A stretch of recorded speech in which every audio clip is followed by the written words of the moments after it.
आप सबों को जय मसीह की। और फिर से एक बार परमेश्वर पिता का बहुत बहुत धन्यवाद कि हम एक परिवार होकर के मिलने पाए। और मैं आप लोगों को भला चंगा देख पा रहा हूँ और मैं खुद भला चंगा हूँ, इसलिए मैं परमेश्वर पिता का धन्यवाद देता हूँ। और संचालन के लिए धन्यवाद, मिष्टी को गाने के लिए धन्यवाद।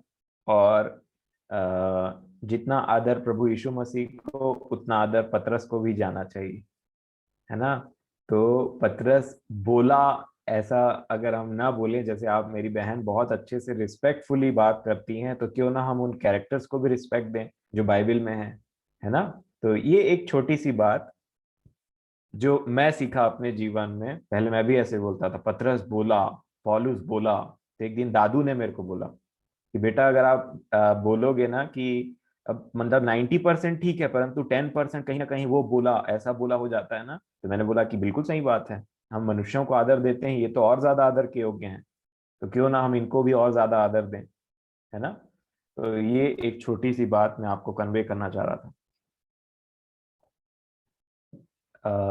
प्रार्थना करेंगे, परमेश्वर पिता से प्रार्थना करेंगे सहायता के लिए। सर्वशक्तिमान पिता परमेश्वर, हम बड़े आदर और नम्रता के साथ आपके सामने आते हैं, अपने सरों को झुकाते हैं, आपको धन्यवाद देते हैं प्रभु जी कि आपने हमारी सहायता की। यहाँ तक आपने हमारी सहायता की, बचा करके रखा, जिंदों के बीच में रखा, अपने वचन से तृप्त किया। हमारे परिवारजनों को आपने, परिवार वालों को आपने अच्छे से सुरक्षित रखा, उसके लिए आपके नाम का बहुत बहुत धन्यवाद।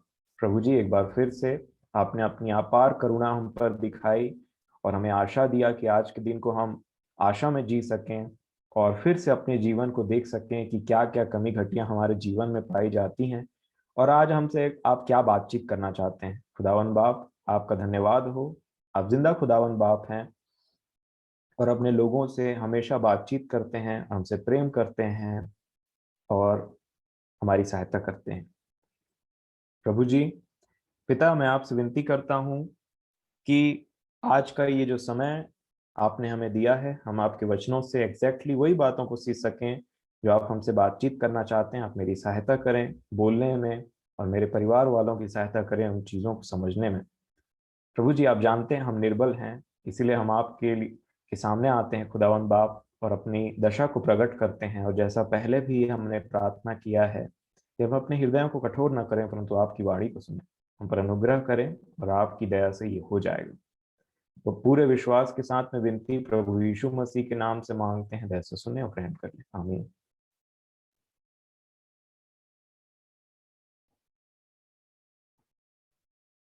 एक बार फिर से, अरे वाह, बाकी चेहरे भी आ गए, उतना टाइम खाली खाली लग रहा था। एक बार फिर से आप सभी का स्वागत है। और आज का जो भाग मैंने चुना है वो समय को ध्यान में रखते हुए, ज्यादा समय न लेते हुए, और मेरा कोशिश रहेगा कि 9:15 तक खत्म कर दूं। और परंतु ये जो टॉपिक है मेरे प्रियो, मैं आपसे चाहता हूं कि हम इसको डेली डेली, ये इतना इंपॉर्टेंट टॉपिक है, मैं समझता हूं कि डेली डेली हमको इन बातों को समझना है और अपने जीवन में इनको अपने आप को परखते रहना है कि कहीं इन ये बातें तो हमारे जीवन में नहीं पाई जाती। ये पर्टिकुलर एक कैरेक्टरिस्टिक जो प्रभु यीशु मसीह जिससे बहुत घृणा करते थे, और वो मर्डर नहीं है, वो व्यभिचार नहीं है, वो चोरी नहीं है, वो झूठ नहीं है, परंतु इस सब से कहीं ऊपर मैं समझता हूं वो है कपट, हिपोक्रेसी। और अगर आप बाइबल को पढ़ेंगे तो अगर आपका ध्यान इस चीज में जाएगा, तब हम देखते हैं मेरे प्रियो की एक विषय के, एक चीज के विषय में प्रभु यीशु मसीह ने कहा, हाय, हाय उन पर, हाय तुम पर, वो कहा।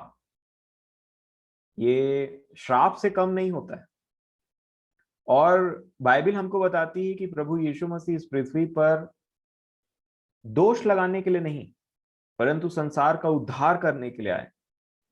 और आप जरा सोचिए कि प्रभु यीशु मसीह उद्धार के लिए आए, हमें बचाने के लिए आए, परंतु एक कैटेगरी के लोगों को इतना, मतलब बहुत गुस्सा थे वो उनसे। अगर आप मत्ती रचित सुसमाचार उसका 23 अध्याय और 13 वचन निकालेंगे तो यहां से उन्होंने स्टार्ट किया।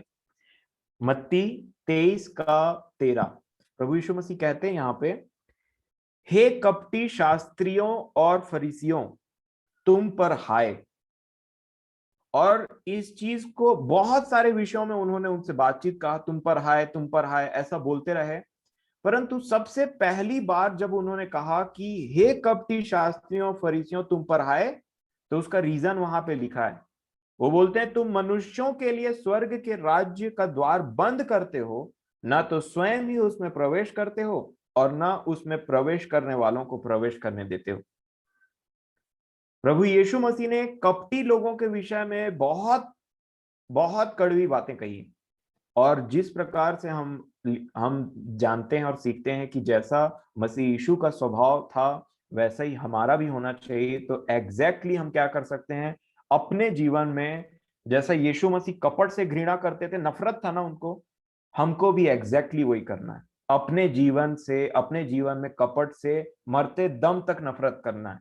कोई कपट की छोटी सी बात भी हम में नहीं पाई जानी चाहिए मेरे प्रियो, क्योंकि अगर कपट है तो प्रभु यीशु मसीह बोलते हैं कि हाय तुम पर।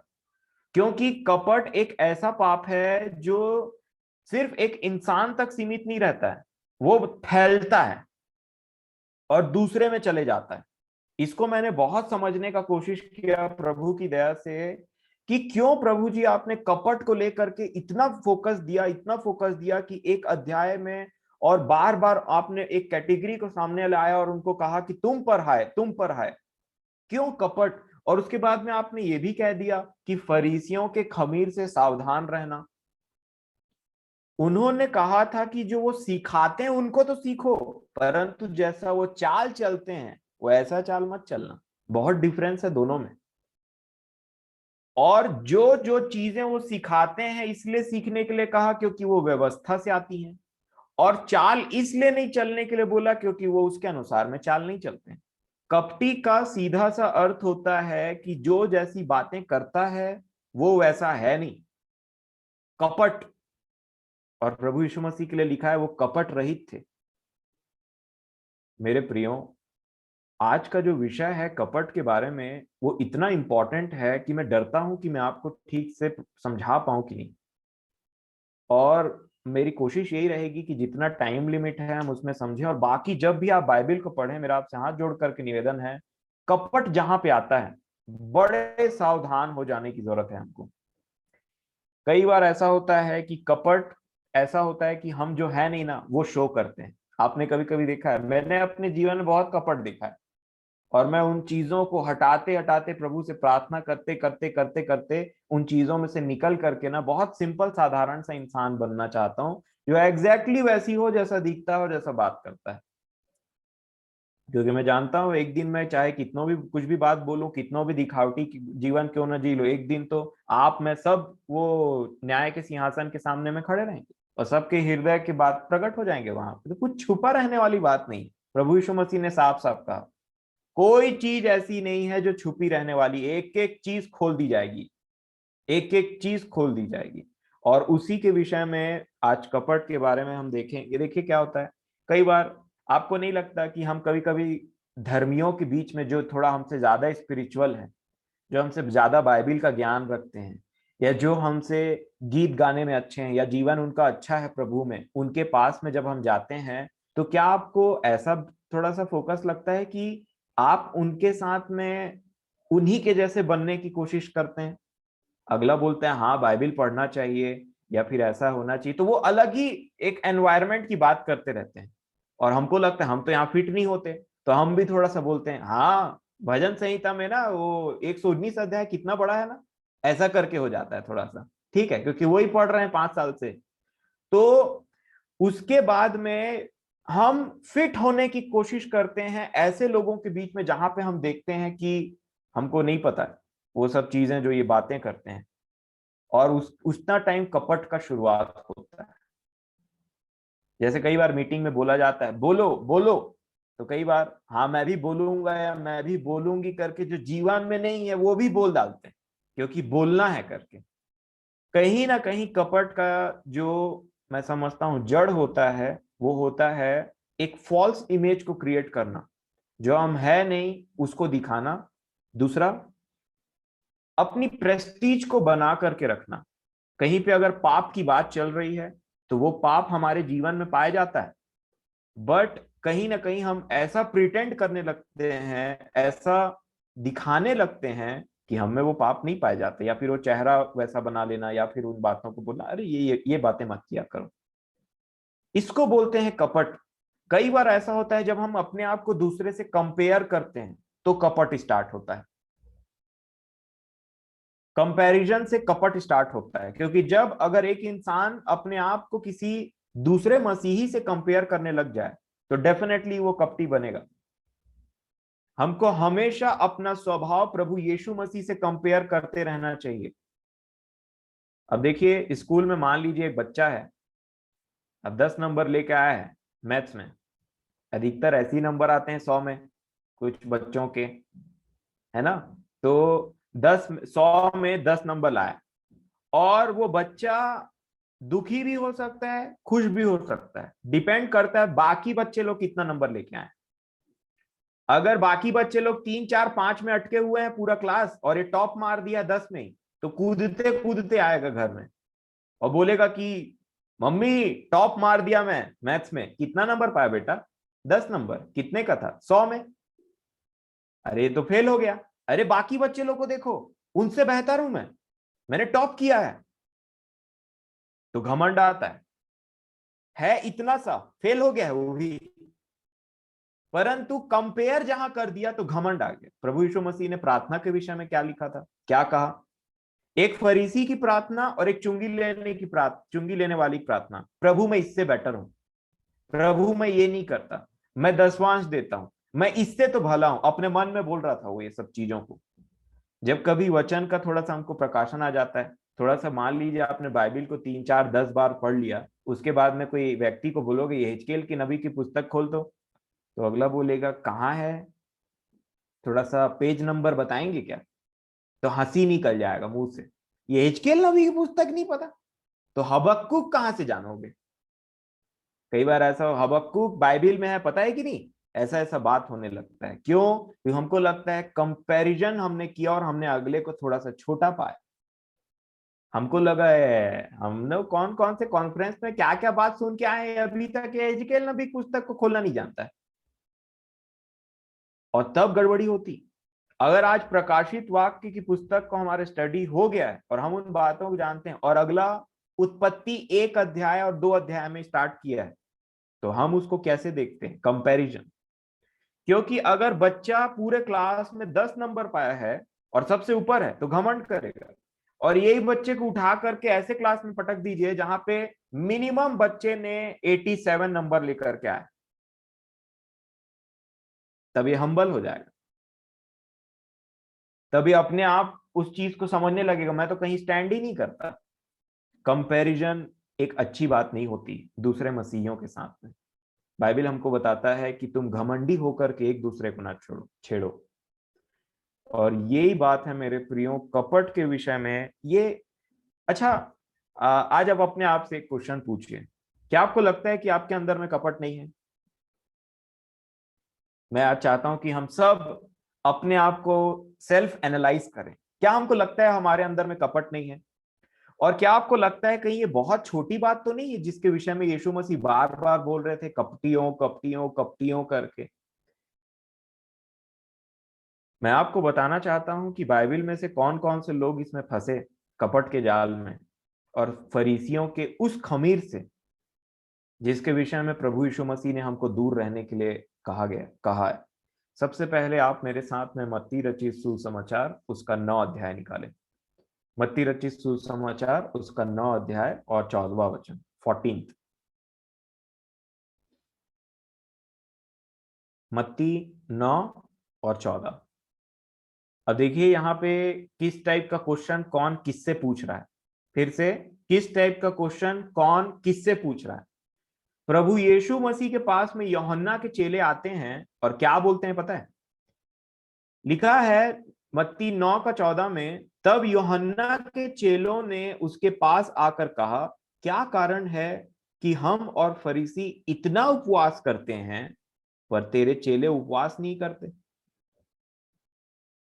यहां यूहन्ना के चेलों को हो क्या गया है, मेरे को ये समझ नहीं आया। किसके साथ अपना नाम जोड़ा? क्या कारण है कि हम और फरीसी। तो खमीर कहां से आया? प्रभु यीशु मसीह ने कहा था कि फरीसियों के खमीर से सावधान रहना, और इन ये तो पूरा लिपट के आए थे फरीसियों के पूरे थॉट से, और अपने साथ साथ में फरीसियों का भी नाम ले दिया। देखिए यहां पे लिखा है, यूहन्ना के चेले थे ये फरीसी नहीं, परंतु मेल मिलाप रखने से कहां की बात कहां ट्रांसफर हो गई। लिखा है 9:14 में, तब यूहन्ना के चेलों ने उसके पास आकर कहा, क्या कारण है कि हम और फरीसी इतना उपवास करते हैं पर तेरे चेले उपवास नहीं करते? ये फरीसी से बातचीत करके, डिस्कशन करके, सब करके प्रभु यीशु मसीह के पास में आए और जीवन के कर्ता से ये बात पूछ डाला कि क्यों भाई, तुम्हारे चेलों में क्या गड़बड़ी चल रही है जो उपवास नहीं करते हो? आप देख रहे हैं कि फरीसियों का जो कैरेक्टर है, यीशु मसीह से क्वेश्चन पूछ के उसको बात में फंसाने का, वो कहीं ना कहीं यूहन्ना के चेलों में भी पहुंच चुका था, और इसीलिए उन्होंने अपने साथ साथ फरीसियों का नाम लिया। क्या कारण है कि हम मतलब यूहन्ना के चेले और फरीसी तो उपवास करते हैं, तेरे चेले उपवास क्यों नहीं करते? अब आप मेरे को बताइए, अब मैं मान लीजिए उपवास करता हूं, ठीक है, अब मैं उपवास करता हूं तो उसका फायदा मेरे को और उससे बातचीत मेरे को, मैं आपको बोल सकता हूं कि उपवास करा करिए, इससे बहुत फायदे हैं, करने के बाद आपको बता सकता हूं, है ना? अब ये लोगों को तकलीफ क्या थी कि अपना पेट में तो चूहा दौड़ रहा है, उपवास कर रहे हैं करके, तो सोच रहे हैं अगला कैसे घूम रहा है और बालें तोड़ तोड़ करके खा रहा है और सब चीज भला चंगा चल रहा है। क्योंकि यीशु मसीह ने कहा था कि जब तुम उपवास करो तो मुंह मत लटकाए रहना, परंतु गुप्त में उपवास करना, कि मनुष्य नहीं तुम्हारा पिता ही तुम्हें उपवास जाने। तेल लगा लेना, मुंह कान धो लेना, अच्छे से नहा धो करके रहना, मुंह लटका के नहीं कि अगला पूछे क्या हो गया यार तुमको, ग्लूकोज वूकोज की कमी दिख रही है, तो बोले कि नहीं थोड़ा सा आज हम उपवास है, 7 दिन से उपवास चल रहा है या 40 दिन से उपवास चल रहा है हमारा, है ना, थोड़ा सा आप भी बताइएगा, कुछ आपको तकलीफ है तो प्रार्थना कर देंगे हम भी, क्योंकि हम उपवास हैं आज, फास्टिंग है आज, ठीक है। अब ये लोगों को अपने में रहा नहीं गया और फरीसियों से मेल जोल करके प्रभु यीशु मसीह के पास में पहुंच गए कि क्या कारण है, कारण क्या है, रीजन क्या है, वो ये पूछ रहे थे। तो देखिए यूहन्ना के चेलों में फरीसियों का एक छोटा सा खमीर जा करके क्या रंग लेकर के आया, ये तो यूहन्ना के चेले थे। अब आपको दूसरे कैरेक्टर से मिलवाया जाए जिसके बारे में शायद आपने ध्यान दिया होगा, या फिर जो नहीं पढ़े इस चीज को आपने सोचा भी नहीं होगा, और ये है पतरस, जीवन पाने के बाद। अगर गलातियों की पुस्तक 2 अध्याय और 11 वचन में हम पढ़ते हैं, और मैं देख रहा था कि प्रभु का इतना बड़ा दास, इतना बड़ा दास कि जिसके ऊपर में यीशु मसीह ने कहा था कि मैं तुझ पे वो कलीसिया बनाऊंगा जिसमें अधोलोक की फाटक प्रबल होने ना पाएगी। आप जानते हैं कि पतरस एक ऐसे प्रभु के दास थे जो चेलों में सबसे बड़ी उपाधि उनको दी गई थी, याकूब, यूहन्ना और पतरस, और पतरस बोलने से आप समझ सकते हैं कितना बड़ा नाम। और गलातियों की पुस्तक 2 अध्याय और 11 वचन में यहां इस प्रकार लिखा है, पौलुस बोलते हैं गलातियों 2 के 11 में, पर जब कैफा, कैफा मतलब पतरस, जब कैफा अंताकिया में आया तो मैंने उसके मुंह पर उसका सामना किया, क्योंकि वह दोषी ठहरा था, इसलिए कि याकूब की ओर से कुछ लोगों के आने से पहले वह अन्य जातियों के साथ खाया करता था, परंतु जब वे आए तो खतना किए हुए लोगों के डर के मारे वह पीछे हट गया और किनारा करने लगा। ठीक है, पहला कैरेक्टर कौन है? पतरस। दूसरा कैरेक्टर जिसको पौलुस को और ज्यादा आश्चर्य हुआ, ये भी फंस गया, ये कैसे फंस गया, वो लिखा है 13 वचन, उसके साथ शेष यहूदियों ने भी कपट किया। कपट, हिपोक्रिटिकली यहां पे लिखा है, और हिपोक्रिट भी लिखा है, हिपोक्रेसी इंग्लिश में आप पढ़ सकते हैं, सेम कपट। पौलुस बोलते हैं 13 वचन, उसके साथ शेष यहूदियों ने भी कपट किया, यहां तक कि बरनबास भी उसके कपट में पड़ गया। एक व्यक्ति के चलते शेष यहूदी प्लस बरनबास कपट में पड़ गया। और यही होता है खमीर, यही होता है मेरे प्रियो खमीर। और इसलिए यीशु मसीह से बहुत ज्यादा घृणा करते हैं आज भी।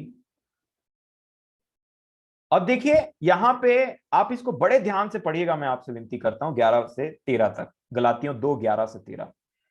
पौलुस ने, अब आप सोच सकते हैं, पौलुस पतरस को फेस टू फेस खड़ा होकर के बोलता है तू कपटी, क्यों तूने कपट किया। और उसके साथ में बाकी के यहूदियों को भी वो फेस टू फेस जाकर के बोलता है तुम ये क्या कपट करते हो। और उसके बाद में क्या बोलता है पता है, बरनबास को भी बोलता है तू भी कपटी, क्यों ऐसा करते हो तुम। कपटी बोलना यहां लिखा है, मतलब उसको बोला वो चीज। आप देखिए क्या लिखा है 11 वचन में, जब कैफा अंताकिया में आया तो मैंने उसके मुंह पर उसका सामना किया।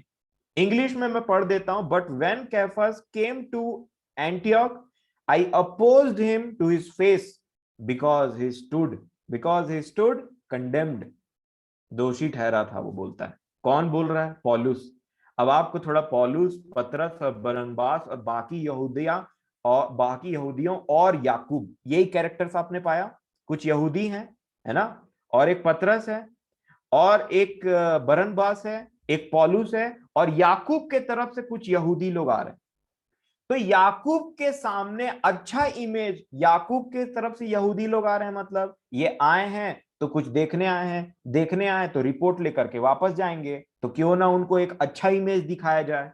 ये सोच करके पतरस ने, बरनबास ने और बाकी यहूदियों ने ये ऐसा चीज किया जिसको पौलुस ने पकड़ लिया।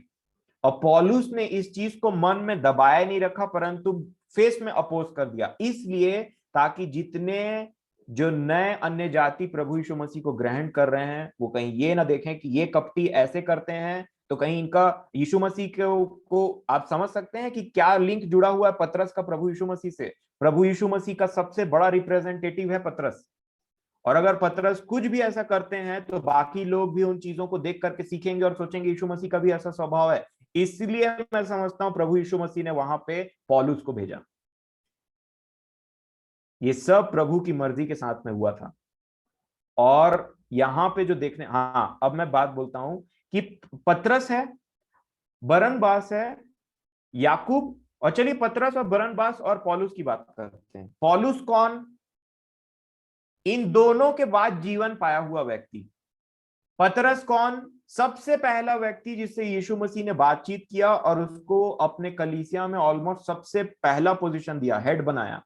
सिर्फ पतरस से कहा था कि मैं तुझ में ऐसी कलीसिया बनाऊंगा जिसमें अधोलोक की फाटक प्रबल ना होने पाएंगी, किसी और चेले से नहीं कहा था।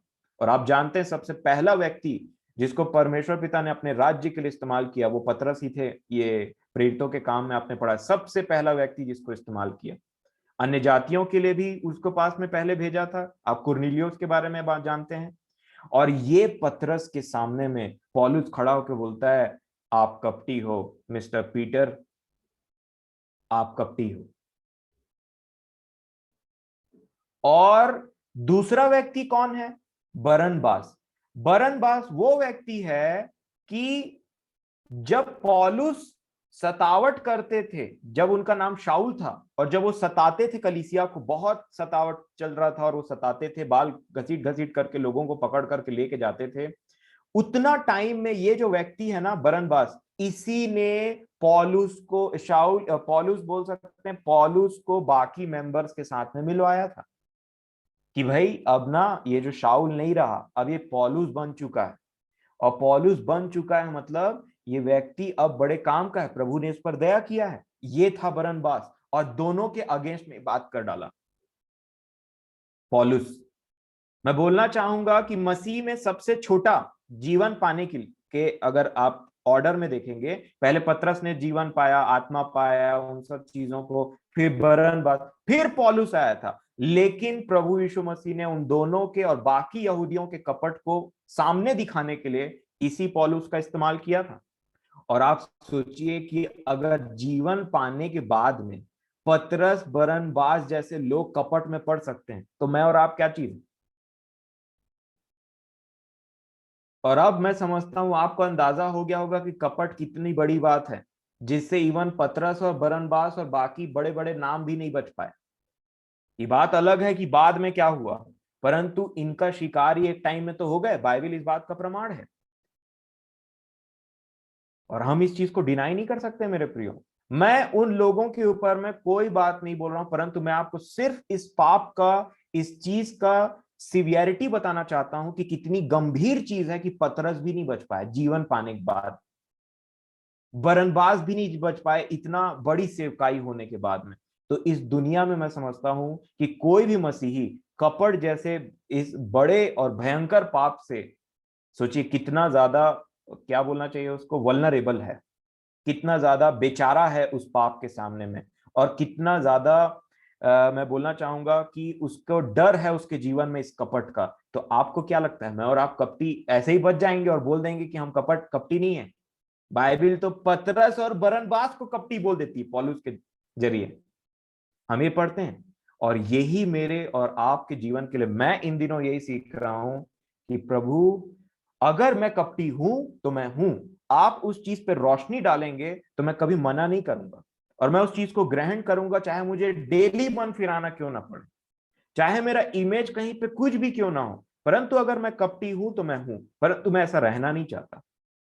और जिन जिन चीजों में मैं बहुत दिनों से यही कोशिश कर रहा हूं कि प्रभु यीशु मसीह ने सबसे पहली बात क्या कहा था कि यदि तुम्हारी धार्मिकता सदूकियों और फरीसियों से बढ़कर ना होले तो तुम परमेश्वर के राज्य में प्रवेश नहीं कर सकते। और सदूकी और फरीसियों के सबसे बड़े पाप को लेकर के जब प्रभु बात करते हैं तो वो है कपट। और सोचिए मेरे प्रियो, जब पतरस बरनबास और बाकी के बड़े बड़े नाम इनमें फंस गए तो मैं और आप क्या चीज है, मैं और आप क्या चीज है? वो तो भला हो पौलुस, प्रभु यीशु मसीह का, कि प्रभु यीशु मसीह ने पौलुस को वहां भेजा और पौलुस ने कन्फ्रंट किया ताकि उसके बाद से पतरस और बरनबास और बाकी शेष यहूदी उस चीज को पहचान सकें और उन चीजों को छोड़ सकें। हाँ, ये ऐसा बाइबल बताती है। और इससे हम समझते हैं कि कपट सबसे टॉप पाप में से एक है, जिससे प्रभु के बड़े सेवक भी नहीं बच पाते हैं, और ये हमको मानना पड़ेगा। इसीलिए मैं आपसे रिक्वेस्ट करता हूं कि जब भी आप बाइबल पढ़ें, अगर आप ऐसे अभी यहां तक पहुंचे कि आप मत्ती से स्टार्ट कर रहे हैं, तो जहां कहीं कपट आए उसको बड़े आराम से पढ़िए, क्योंकि वहां आप अपने आप को पा सकते हैं। जहां कपट नाम आए वहां पे ध्यान से पढ़ें, वहां पे मैं और आप अपने आप को खोज लेंगे। मैंने कई बार अपने आप को पाया। मैं तो आज तक ये नहीं समझ पाया कि प्रभु का वचन इतना बार ये पतरस और बरनबास को कपटी बोल दे दिया एक टाइम में। तो मैं नहीं समझता, जब लोग बोलते हैं कि प्रभु ने मुझसे बातचीत किया, तो क्या आज तक प्रभु ने हमको कपटी नहीं बोला? क्या बातचीत किया तो कपटी नहीं बोला? हम कई कई बार अधिकतर बोलते हैं ना, प्रभु ने मुझे ये सिखाया, प्रभु ने मुझे वो सिखाया, प्रभु ने ऐसा बात किया। मुझे कई बार मुंह में कपटी बोला है, ये मेरी गवाही, मैंने आपको पिछले दिनों में भी कहा। और तब मैंने उन चीज से मन फिराया और मैं आगे बढ़ गया, क्योंकि बाइबल में यहां लिखा है, मैंने, पौलुस बोलते हैं कि मैं पौलुस की जगह प्रभु यीशु मसीह को रखता हूं, कि प्रभु यीशु मसीह ने पौलुस में होकर के पतरस का सामना किया और कहा मैंने कैफा को और बरनबास को और शेष यहूदियों को कपटी पाया, फेस में जाकर के बोल दिया। और यहीं पे लिखा है इसका रीजन, कुछ कुछ रीजन यहीं पे लिखा है। बाकी तो मैं आपसे रिक्वेस्ट करूंगा कपट के विषय में ना बड़े सावधान हो जाएं, बहुत सावधान रहने की जरूरत है। मेरा आपसे निवेदन है, क्योंकि मैं इन दिनों उसमें बहुत ज्यादा फोकस्ड हूं। यहाँ पे देखें गलातियों 2 का 11 12 13 में फिर से पढ़ेंगे। अब देखिए रीजन क्या है, 12 में लिखा है, कुछ कुछ रीजन यहीं पे आपको मिल जाएगा क्यों इसने ऐसा कपट किया, और क्यों बरनबास ने भी उसको फॉलो किया और बाकी के यहूदियों ने, क्योंकि उनको लगा अरे भाई पतरस है ये, तुमको पता नहीं, एक बार प्रचार करता है तो 3,000 लोग मन फिरा लेते हैं, बपतिस्मा ले लेते हैं। दूसरी बार प्रचार करता है तो 5,000 लोग आ जाते हैं। मुर्दे को जिला देता है, डॉर्कस को जिलाया है ये, इसके ऊपर तुम कैसे क्वेश्चन करोगे? पौलुस बोलता है मेरे को उससे कोई मतलब नहीं, क्योंकि मैं मसीह की आत्मा में जीता हूं और मसीह की आत्मा किसी का पक्षपात नहीं करती। और 12वें वचन में इसका रीजन लिखा है, इसलिए, क्यों ऐसा किया इसने, इसलिए कि याकूब की ओर से कुछ लोगों के आने से पहले वह अन्य जातियों के साथ खाया करता था। तो हुआ क्या, खाना खा रहा है, परंतु आगे क्या लिखा है, परंतु जब वे आए तो खतना किए हुए लोगों के डर के मारे वह पीछे हट गया और किनारा करने लगा। मेरे प्रियो, याकूब की ओर से आए हुए व्यक्ति मतलब पतरस के स्टेटस वाले। पतरस और याकूब और यूहन्ना और बाकी के चेले को अपोजल कहा गया और इनका बहुत बड़ा दर्जा था अपने आप में, खासकर पतरस, याकूब और यूहन्ना का। आप पढ़ सकते हैं, यहीं पे लिखा है ऊपर में कि ये कलीसिया के खंभे कहलाते, ये तीन लोग, है ना।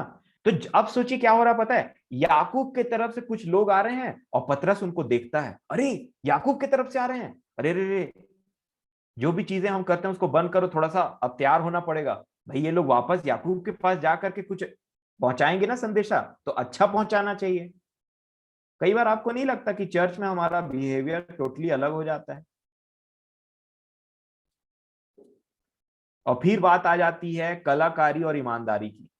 याकूब के तरफ से जो लोग आए उनको देख करके पतरस ने अपना पूरा हुलिया हुलिया, हुलिया बोलने से जो वो कर रहे थे, बरनबास जो कर रहे थे, तुरंत बोले कि चलो चलो चलो उधर उधर उधर, खाना पीना बंद करो इनके साथ में, नहीं तो फिर से रिपोर्ट मार देंगे वापस यरूशलेम में, याकूब के पास में। और उन चीजों को लेकर के क्या किया इन्होंने पता है, एक ऐसा अपना इमेज दिखाया, दिखाने की कोशिश किया याकूब के तरफ से जो आए थे कि हम ऐसा नहीं करते। कभी कभी हम चर्च में जाते हैं ना तो बड़े धार्मिक बन जाते हैं, और जैसे ही चर्च खत्म होता है वापस घर आते हैं तो फिर वही तीन तूफान स्टार्ट, बात करने का तरीका बदल जाएगा, और उसके बाद में लोगों से व्यवहार करने का, और चर्च में जय मसीह की, बिल्कुल, हाँ, हमसे नम्र और दीन कोई नहीं है, जय मसीह की। कई बार तो ओढ़ना एकदम मुंह ढका जाता है लेडी लोग का, है ना। और बात करने का तरीका, हाँ भाई जय मसीह की, कहाँ थे, कितना दिन तक आपको देखा नहीं, अच्छा नहीं लग रहा था, पिछले संडे कहाँ थे? अरे सब नाटक है। घर में जा करके थोड़ा बिना बुलाए पहुंच जाइए, एक दिन पता चलेगा कि बीवी से कैसे बात करते हैं, हस्बैंड से कैसे बात करते हैं, माँ बाप से कैसे बात करते हैं, पड़ोसी से कैसे बात करते हैं। इसको बोलते हैं कपट। ये मीटिंग में देख लीजिए, मीटिंग में आप अपने आप को थोड़ा जांचिए तो। मैं दोष नहीं लगा रहा हूं, बट मैं आपको सिर्फ जांचने के लिए बोल रहा हूं कि कहीं हम कपट में तो नहीं है। ये जैसे ही मीटिंग खत्म होता है ऐसे ही रहते हैं क्या, अच्छे से, प्रेम से, कि थोड़ा सा रोटी जल गया तो फिर रॉकेट मारने लगते हैं किचन तरफ, या तो फिर कुछ ऐसा मन के अनुसार नहीं हुआ तो एकदम से खाना नहीं मिला तो जैसे मैं बोल रहा था ना कि कुकर का सीटी बाद में बजता है किचन में, पहले अब सिर से सीटी निकल जाता है। तो मैं समझता हूं कि ये सब कपट से हमको बचे रहना चाहिए। चाहे आप मुझे कैमरे में देखें, चाहे आप मुझे यहाँ देखें, चाहे मुझे आप मेरे घर में देखें, चाहे आप मुझसे कहीं भी मिले, जैसा मैं हूं वैसा आपके सामने में रहूं। चर्च में गए तो कुछ अलग स्वभाव, कॉलोनी में है तो कुछ अलग स्वभाव, स्कूल में है तो कुछ अलग स्वभाव, कॉलेज में है तो कुछ अलग स्वभाव, और जैसे ही मीटिंग होती है तो हमसे ज्यादा धर्मी कोई नहीं। क्योंकि मीटिंग में हम अपने एक एक शब्दों का ध्यान देते हैं।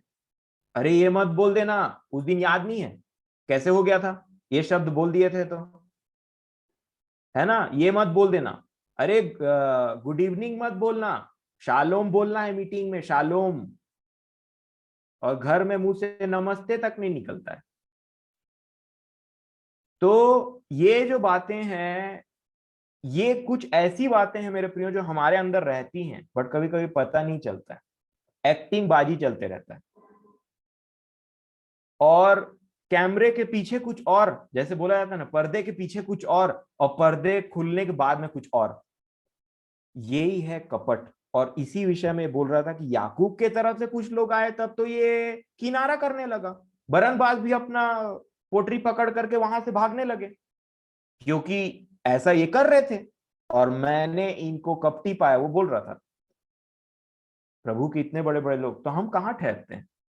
हम, मैं तो समझता हूं उसके हिसाब से हम कपटी नंबर 1 है। और अगर हम बोलते हैं कि हम में कपट नहीं, तो मैं बोलना चाहूंगा आप फिर से एक बार चेक करिए, फिर से बाइबिल को अच्छे से पढ़ें और खोजिए कि हम में कौन सा ऐसा कपट है जो इनमें था और प्रभु उससे घृणा करते हैं। और हम ईमानदार बन जाएं, कलाकारी ना करें। नहीं तो ये कलाकारी एक दिन बहुत मुसीबत में डाल देगा हमको, क्योंकि कपट से प्रभु बहुत घृणा करते हैं मेरे प्रियो। और इसीलिए जैसा हम हैं, जैसा हम मीटिंग में बड़े मीठे मीठे शब्दों के द्वारा में बातचीत करते हैं एक दूसरे के साथ में, मैं आशा करता हूं कि आप अपने प्रैक्टिकल लाइफ में और डेली के लाइफ में ऐसे ही हैं। क्योंकि कभी कभी कुछ हो जाता है, बड़े अच्छे से बात कर रहे हैं और अगला थोड़ा सा इधर कुछ हो गया, जैसे गाना गा रहे हैं, है ना, गाना एक साथ गा रहे हैं और अगले ने कहीं सुर को बिगाड़ दिया, तो फिर इधर ऐसे ये क्या है, तो गाना गाने का मन ही खत्म हो जाता है ना, उसको फिर आंख से ही तीर चलने लगता है। तो ये सब बातें जो हैं ये कुछ काम नहीं आएंगी। जैसे हम हैं वैसे ही रहें। अरे है भाई, हम ये आप अभी लड़ रहे हैं, ये हमारा स्टेटस है, इनसे निकल रहे हैं, है ना। तो ये हम में पाया जाना चाहिए। कहीं ऐसा नहीं कि हम सामने में कुछ और पीठ पीछे कुछ और हो। तो ये इन बातों से हम बचें। और फिर देखिए लिखा है, वो खतना किए हुए लोगों के डर के मारे, डर, स्टेटस का डर, लोग मेरे बारे में क्या सोचेंगे इसका डर, तो ऐसा काम क्यों करना। अगर आप जिसमें डर हो तो, और अगर डर नहीं है तो फिर खड़े रहो। हाँ, हम खा रहे थे उनके साथ में खाना, यही तो पौलुस बोल रहे थे। क्यों? क्योंकि पौलुस ने क्या देखा पता है, पतरस के चलते बरनबास भी गया और उनका जो यहूदी का जो ग्रुप था ना, वो भी उस कपट में फंस गया। इसलिए पतरस को फेस टू फेस जा करके उसने कन्फ्रंट किया और बोला ये बात तो मैं आराम से नहीं बोल सकता छुप करके। अक्विला और प्रिस्किल्ला टाइप तो ये बात नहीं सिखाई जा सकती, इसको तो कन्फ्रंट करना पड़ेगा सबके सामने में। और उन्होंने वैसा किया क्योंकि पौलुस का खुद का जीवन वैसा नहीं था, वो कपट रहित व्यक्ति थे, इसलिए वो जाकर के उस चीज को समझे भी और उन्होंने उस बात को कहा भी। और जब हमको कोई हमारी गलती दिखाता है, अब चलिए इसके बाद, अब ये तो हो गया, मैं आपसे रिक्वेस्ट, अब टाइम भी ज्यादा नहीं है, रिक्वेस्ट करूंगा कि आप बाकी चीजों में बड़े बड़े सावधान रहिए। कपट के मामले में मैं तो एकदम बहुत सावधान हो गया, प्रभु जैसा हूं मैं वैसा हूं। कई बार मेरा खुद का कपट मेरे को बहुत दिन बाद पता चलता है, ये भी तो है मेरे अंदर में। तो प्रभु से उससे भी फिर माफी मांगते हैं और उसको फिर बहुत दूर करते हैं। नहीं बनाना भाई किसी के सामने इमेज, अगला मेरे को पापी ही समझे, अगला मेरे को थोड़ा कम धर्मी समझे चलेगा, लेकिन प्रभु तो मेरे को जाने जैसा मैं हूं वैसा मैं हूं, कपट नहीं हूं। इस चीज का प्रयास करें मेरे प्रियो। उसके बाद में अब देखिए कि क्या होता है कि जब कोई हमारा कपट, अब जरा सोचिए वो माहौल कैसा रहा होगा कि पौलुस खड़े हैं और यहूदियों, बाकी यहूदियों को और पतरस को और बरनबास को इन्होंने बोल दिया तुम तो कपट में पकड़े गए, कन्फ्रंट किया फेस टू फेस। सोचिए पतरस को कैसा लगा होगा अपना टाइम, सोचिए बरनबास को कैसा लगा होगा, बाकी के यहूदियों को कैसा लगा होगा। क्योंकि अगर मैं आपको उनके जगह खड़े करने के लिए बोलूं, तो अगर आप मान लीजिए थोड़ी देर के लिए पतरस की जगह अपने आप को रख करके सोचिए, पतरस क्या नहीं बोले होंगे कि 3,000 लोगों को एक बार में मैंने ये किया था, फिर 5,000, फिर उसको जिलाया, फिर उसको ठीक किया, फिर वो, और ये कल का आया हुआ व्यक्ति हमको सिखाता है कि कपटी बोलता है हमको, पौलुस। लेकिन पतरस ने ऐसा कोई बिहेवियर नहीं किया, मेरा खुद का मानना है। और ये बात मुझे पतरस के, जो पतरस का कैरेक्टर है ना, उनके लिए इज्जत बहुत ज्यादा बढ़ गई जब मैंने इन चीजों को देखा। मतलब क्या दास थे पतरस, क्या प्रभु के दास थे पतरस, कि जब पौलुस ने उनको कन्फ्रंट किया उनकी गलती के लिए, उन्होंने पलट करके उन चीजों को अपने हार्ट में नहीं लिया। परंतु ऐसा मेरा मानना है कि उन चीजों के लिए पतरस ने भी मन फिराया और प्रभु से माफी मांगी और वो अपने जीवन में आगे बढ़ते चले। और पौलुस के लिए इतना सा भी उन्होंने अपने हृदय में कुछ नहीं रखा।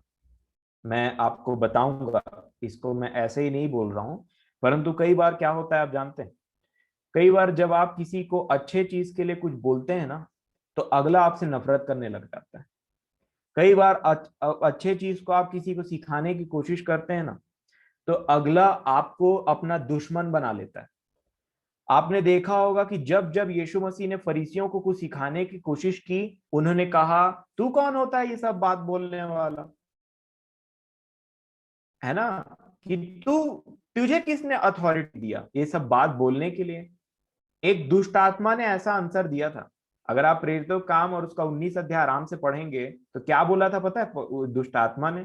पौलुस को हम जानते हैं, यीशु को पहचानते हैं, तुम कौन हो? और यही दुष्ट आत्मा कभी कभी लोगों में काम करती है। हम सिर्फ बाइबिल को पढ़ के सुनते हैं भाई, कोई हमको नहीं समझा सकता। तुम कौन होते हो हमको सिखाने वाले? तुम कौन होते हो हमको बताने वाले? पौलुस बोलने का मतलब पौलुस की पत्री, और यीशु बोलने का मतलब यीशु मसीह का के चेलों के द्वारा जितने भी सुसमाचार लिखे गए वो बोलते हैं। पौलुस को हम जानते हैं मतलब उसकी पत्री को हम पढ़ते हैं, यीशु को भी पहचानते हैं। तुम कौन हो जो हमको सिखाओगे? यही दुष्ट आत्मा क्वेश्चन पूछ रही थी वहां पे भी, और यही काम करता है कभी कभी। और जब पौलुस ने पतरस को ऐसी बातें कही बरनबास को, तो वहां लड़ाई झगड़ा नहीं हुआ, ऐसा नहीं लिखा है लड़ाई झगड़ा हो गया, क्योंकि उन्होंने उस बात को ग्रहण किया। और मैं समझता हूं आज ऐसे बहुत कम लोग बाकी हैं इस दुनिया में जो सच्चे और सीधे और खरी शिक्षा को एग्जैक्टली ग्रहण करें अगर वो गलत है तो।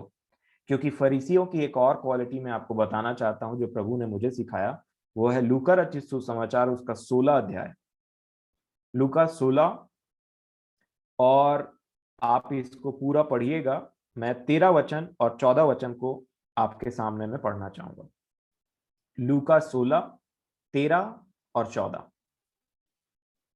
लूका रचित सुसमाचार 16 अध्याय 13 वचन में ऐसा लिखा है, कोई दास दो स्वामियों की सेवा नहीं कर सकता। प्रभु यीशु मसीह ने कहा कोई दास दो स्वामियों की सेवा नहीं कर सकता, क्योंकि वह तो एक से बैर और दूसरे से प्रेम रखेगा। किसके विषय में?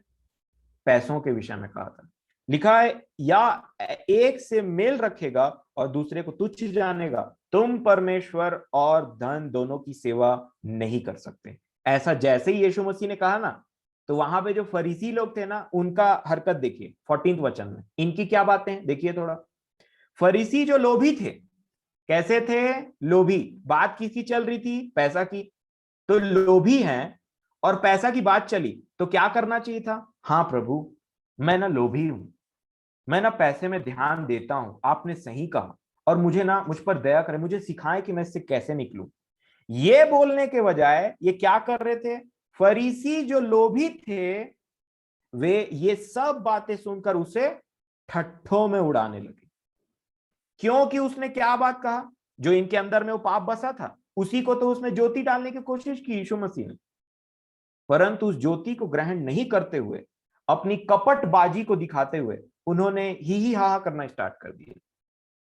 इंग्लिश में लिखा है रिडिक्यूल्ड, उसको ठट्ठों में उड़ा दिया कि तू कैसी बातें करता है, ये पैसा वाली बात, अच्छा पैसा वाली बात। मन में है वो चीज, वो पाप है, परंतु फोकस चला गया यीशु मसीह के ऊपर में। तुम कौन हो भाई? तुम क्या बोल रहे हो भाई? तुम क्यों बोल रहे हो? यीशु मसीह ने तो चाहा कि मैं जब बोलूं तो ये बेचारे जो पैसे के लोभी है ना, कम से कम मेरी बात को सुन करके वापस आ जाए। जैसे पौलुस ने पतरस को बोला वहां पे, तो पतरस ने कुछ हंगामा नहीं किया, ना कि बरनबास ने कुछ हंगामा किया, ना कि बाकी के यहूदियों ने कुछ हंगामा किया। परंतु जब यीशु मसीह ने फरीसियों को ऐसा बोला, जब पाप का प्रचार होता है तो लोगों का कुड़कुड़ बुड़बुड़ स्टार्ट हो जाता है, क्योंकि वो पाप अंदर में है। ये फरीसियों की क्वालिटी है। कभी आपने देखा है कि कुछ प्रचार आपने एकदम स्ट्रेट फॉरवर्ड सुना और आप कुड़कुड़ाने और बुड़बुड़ाने लगे, क्योंकि वो चीज आपके अंदर में थी। इसको बाइबल फरीसियों की क्वालिटी बोलती है मेरे प्रियो। जो है सो है, क्योंकि प्रभु ने आज मुझसे बातचीत किया तो मेरे अंदर में ये बातें हैं, इसलिए मैं मन फिराऊंगा, खत्म हो गई बात। अधीनता की बात है।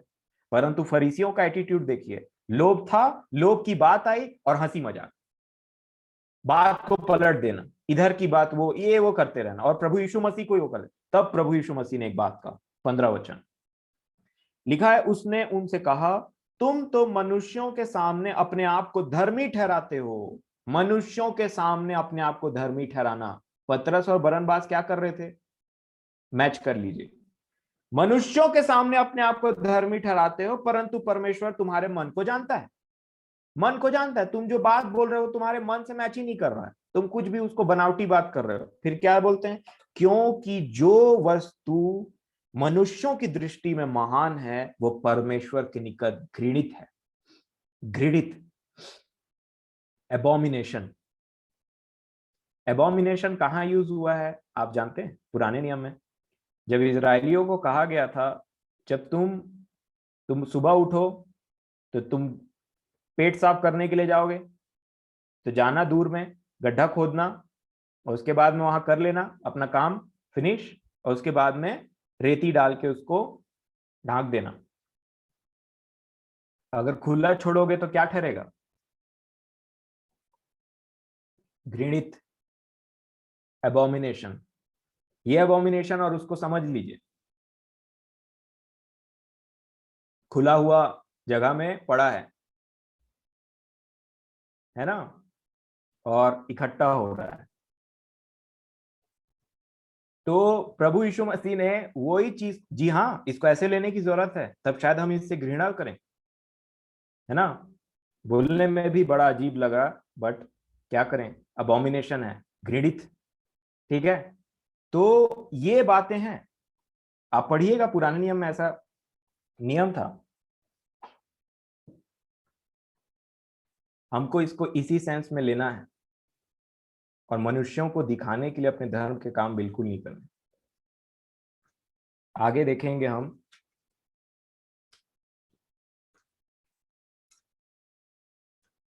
दूसरा पत्रस 3 अध्याय और 15 वचन।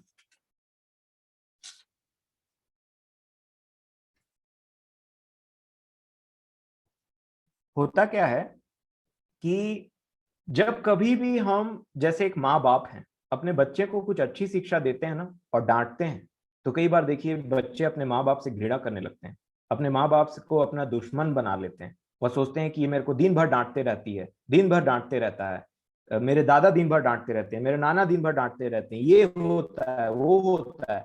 और उसके बाद में क्या होता है पता है? अच्छी चीज को बोल करके आप किसी का भला करना चाह रहे थे, पर उल्टा हो गया। पौलुस वहां पे इसलिए, देखिए,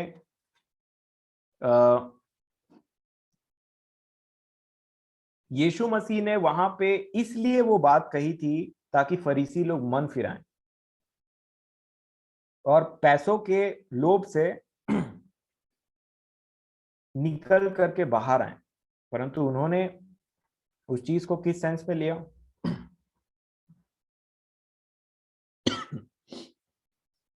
उन्होंने उस चीज को किस सेंस में लिया कि जब कभी भी हमको कोई पाप की बात बताती ना मेरे प्रियो, तब ये नहीं देखा जाता कि अगला व्यक्ति कौन है, क्योंकि उसको प्रभु ने हमारे जीवन में भेजा है ताकि हम उन चीजों से निकल सकें।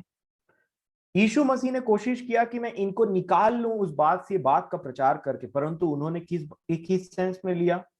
ठट्ठों में उड़ा दिया और गए। आज उनका जीवन कहां होगा आप, वो पता चल जाएगा कुछ टाइम के बाद में। परंतु मैं नहीं समझता कि वो प्रभु के साथ में हो, क्योंकि ऐसे लोगों को उन्होंने हाय कहा।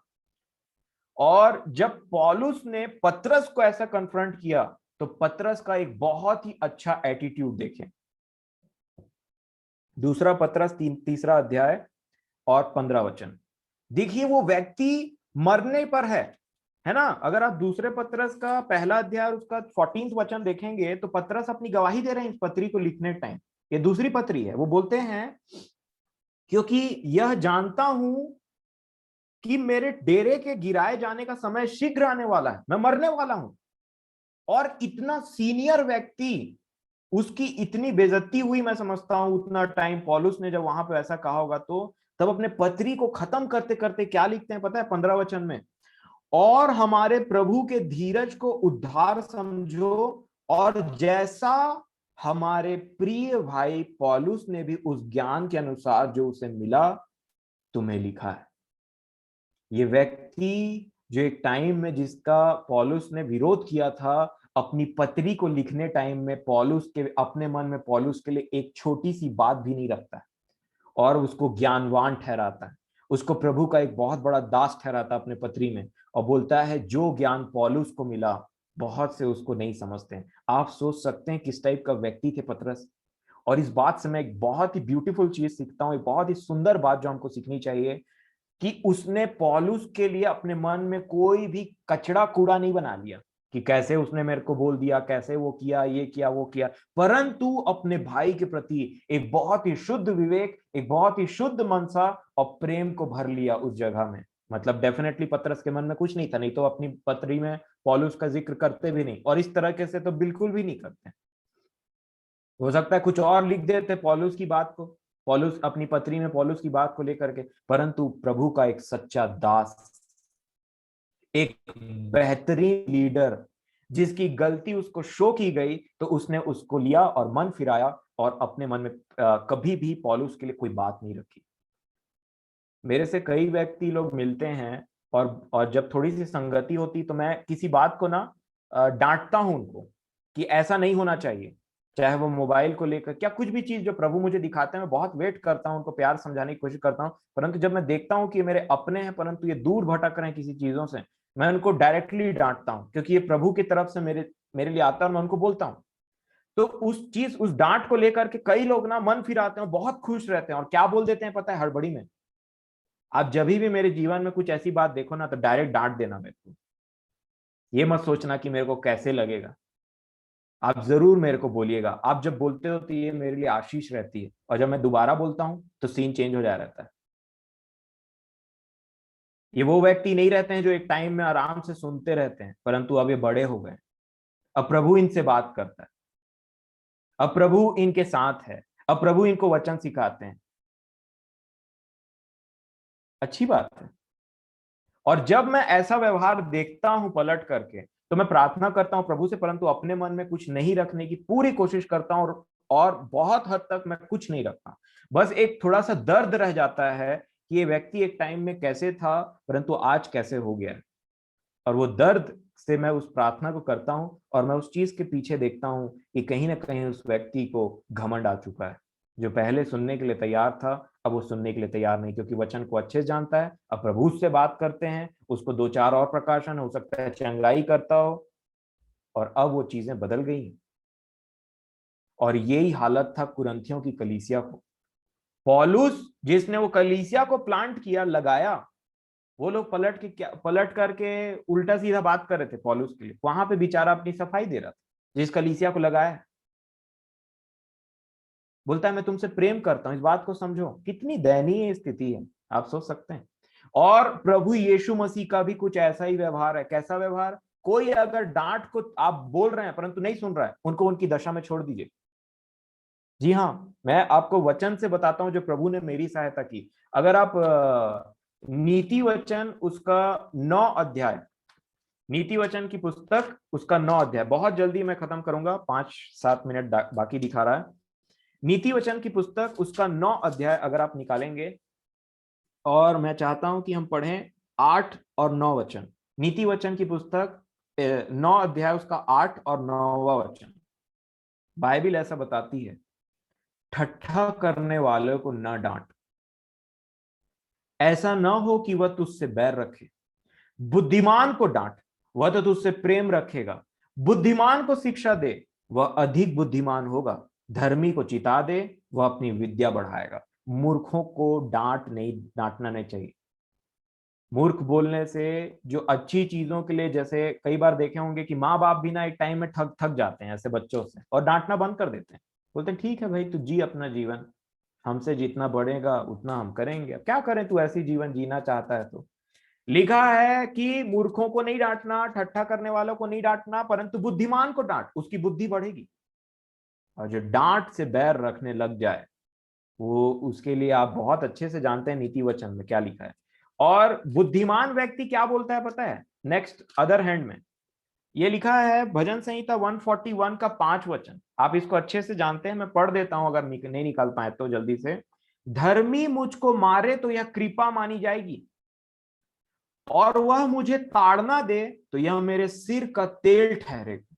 मेरा सिर इससे इनकार न करेगा। ये होती बुद्धिमानों की बात। और पतरस जैसा व्यक्ति इतना बड़ा होकर के पौलुस की एक बात को, वो चीज उसके अंदर में थी, उसने मान लिया और पौलुस के लिए अपने मन में कुछ भी नहीं रखा। और ऐसे लोगों को डांट जो है ना फलता है, वो उनकी बुद्धिमानी को और बढ़ाती है। परंतु जो डांट को लेकर के अपनी बातों को इधर उधर करते रहते हैं, या उनको ऐसा हो जाता है ना, मैं आपसे सच बोलता हूं, ऐसे लोगों को छोड़ दीजिए, उनके हालत में छोड़ दीजिए, उनके लिए प्रार्थना करिए, नहीं तो ऐसा हो जाएगा कि आप उनके दुश्मन बन जाएंगे। और मैं अपने जीवन में, प्रभु ने मुझे यही सिखाया। परंतु दुख तो होता है। एक टाइम में कहाँ था, क्या होता है, परंतु आज इसी चीज को यहेजकेल नबी की पुस्तक 3 अध्याय और 26 वचन में प्रभु परमेश्वर पिता ने यहेजकेल से बात करते टाइम उनको कहा था। यहेजकेल 3:26 एक बेहतरीन बात, जिसमें एक अद्भुत प्रकाशन है, जिसमें आपको प्रकाशित वाक्य की एक बात याद आ जाएगी। यहेजकेल नबी की पुस्तक 3 अध्याय और 26 वचन में ऐसा लिखा है, परमेश्वर पिता बोलते हैं, देखिए इससे पहले यहेजकेल बहुत बात कर रहे थे, बहुत तुम लोग को चिता रहे थे, ठीक है, परंतु परमेश्वर पिता उनके पास में आए और क्या बोलते हैं, 3:26 मैं तेरी जीभ को तालू से लगाऊंगा, चिपका दूंगा, मैं तालू से चिपका दूंगा यहेजकेल तुम्हारी जीभ को। क्यों प्रभु जी? जिससे तू मौन रह के उनका डांटने वाला ना हो। डांट को रोक दिया परमेश्वर पिता ने। जो डांट उनकी आशीष और जो डांट से वो मन फिरा करके प्रभु में वापस आ सकते थे, उस डांट को रोक दिया परमेश्वर पिता ने। क्या लिखा है आगे? क्योंकि वे विद्रोही घराने के हैं। अब 27 वचन को देखें थोड़ा। परंतु जब मैं तुझसे बातें करूं, तब तब तेरे मुंह को खोलूंगा और तू उनसे ऐसा कहना, प्रभु यहोवा जो कहता है, जो सुनता है वह सुन ले और जो नहीं सुनता वह ना सुने। वे तो विद्रोही घराने के हैं। और यीशु मसीह क्या बोल रहे थे कलीसियाओं को? जिसके कान हो वो सुन ले। यही वचन को अलग तरीके से प्रभु यीशु मसीह ने बोला। मतलब मैं जो बातें बोल रहा हूं वो कलीसिया के सब लोग नहीं मानेंगे, वही मानेंगे जो जिंदा है, जीवित है और मेरी ताड़ना को ग्रहण करते हैं, स्वीकार करते हैं और उनका कान खुला हुआ है। अथवा जिसके कान हो वो सुने और जिसके ना हो वो ना सुने। यही प्रकाशित वाक्य की वार्निंग है। क्योंकि यीशु मसीह ने यहां तक बोला, मैं जिन जिन से प्रेम करता हूं उनकी ताड़ना किया करता हूं। और जो ताड़ना से मुंह मोड़ लेते हैं, मैं तो समझता हूं कि बहुत खराब दशा हो जाती है फिर ऐसे में। इसलिए मेरे प्रियो, प्रभु की जो भी बात हम तक पहुंचती है, चाहे आपके परिवार में किसी बड़े के थ्रू आपको समझाया जाए, जितने बच्चे हैं या जितने जवान हैं, जितने शादीशुदा हैं, या तो फिर चर्च में प्रभु किसी के थ्रू बोले, वो डीकन हो सकते हैं, वो पास्टर जी हो सकते हैं, वो आपका कोई जवान सभा का कोई व्यक्ति हो सकता है, वो कोई चर्च का कोई व्यक्ति हो सकता है, वो आपके परिवार का कोई व्यक्ति हो सकता है, जो अपनी इज्जत की परवाह ना किए बिना आपको सही शिक्षा देना चाहता है प्रभु की। उनका आदर करना चाहिए। अगर वे बातें हम में पाई जाती हैं तो मैं आपको बताना चाहता हूं, कभी ये मत देखिएगा कि बोल कौन रहा है, ये सुनिएगा बस कि क्या बोला जा रहा है। क्योंकि आप, जो मैंने सीखा है वो क्या है पता है? प्रभु तो फिरौन का इस्तेमाल करते हैं। प्रभु तो नाना प्रकार के लोगों का इस्तेमाल करते। फिरौन का इस्तेमाल किया उन्होंने, गोलियत का इस्तेमाल किया दाऊद को राजा बनाने के लिए, इवन गधी का इस्तेमाल किया बिलाम को बचाने के लिए। तो इस्तेमाल तो ऐसे ऐसे चीजों को करते हैं, फिर मनुष्य क्या चीज है? तो जो व्यक्ति आपके सामने में इस्तेमाल किया जा रहा है, उसमें हम उस पर ध्यान मत दें। क्योंकि हम ये जाने हमारा परमेश्वर बहुत बुद्धिमान है और वो गधे को भी इस्तेमाल कर सकता है, गधे का भी मुंह खोल सकता है। तो यही सोच करके हम उन बातों को ग्रहण कर लें। समय हमारा यहाँ पे खत्म हो गया है और इसलिए मैं आपसे निवेदन करूंगा कि कपटी के विषय में हम एग्जैक्टली वैसा ही देखें जैसा हम हैं। कोई पाप है तो उस पाप को माने, पश्चाताप करें और कपट न रखें, ताकि हम जिस दिन प्रभु के पास में खड़े हो वहां हम निर्दोष पाए जाएं। इन सब चीजों के लिए प्रभु हमारी सहायता करे। और पतरस में ये बात आ सकती है, बरनबास में ये बात आ सकती, तो हमें भी बात आ सकती। और दूसरी बात, जब कभी प्रभु हमारा कपट हमारे मुंह में ला दें, जब कभी प्रभु हमारी गलती हमारे सामने में दिखाएं, तो तुरंत अपना बचाव नहीं किया जाता। तुरंत लॉयर नहीं बन जाते हम कि ऐसा क्या हो गया, वैसा क्या हो गया, ये मैंने कब कहा, ये कैसे हो गए, ये तो मेरे अंदर नहीं, ये तो बिल्कुल नहीं। ऐसे में कभी भी हमारा जीवन प्रभु में आगे नहीं बढ़ पाएगा। तो प्रभु हमारी सहायता करें इन बातों में और हम एक कपट रहित विश्वासी वाला जीवन बिताएं। जो गलतियां हैं उसको माने और जहां कहीं कपट कपट वाली बात हो, अपने आप को वहां पे रख करके देखें कहीं हम ऐसे तो नहीं। प्रभु मेरी और आपकी सहायता करें। मैं परमेश्वर पिता को प्रभु यीशु मसीह के नाम से धन्यवाद देना चाहता हूं कि उन्होंने हमारी सहायता की और आप सबों को यहाँ अच्छे से रखा। नेटवर्क और सब चीज़ें अच्छे से हो गई और प्रभु ने मेरी और आपकी दोनों की सहायता की। मैं समझता हूँ इन वचनों को समझने और ग्रहण करने के लिए। इसलिए मेरे परमेश्वर पिता का प्रभु यीशु मसीह के नाम से बहुत बहुत धन्यवाद। आमीन। Thank you.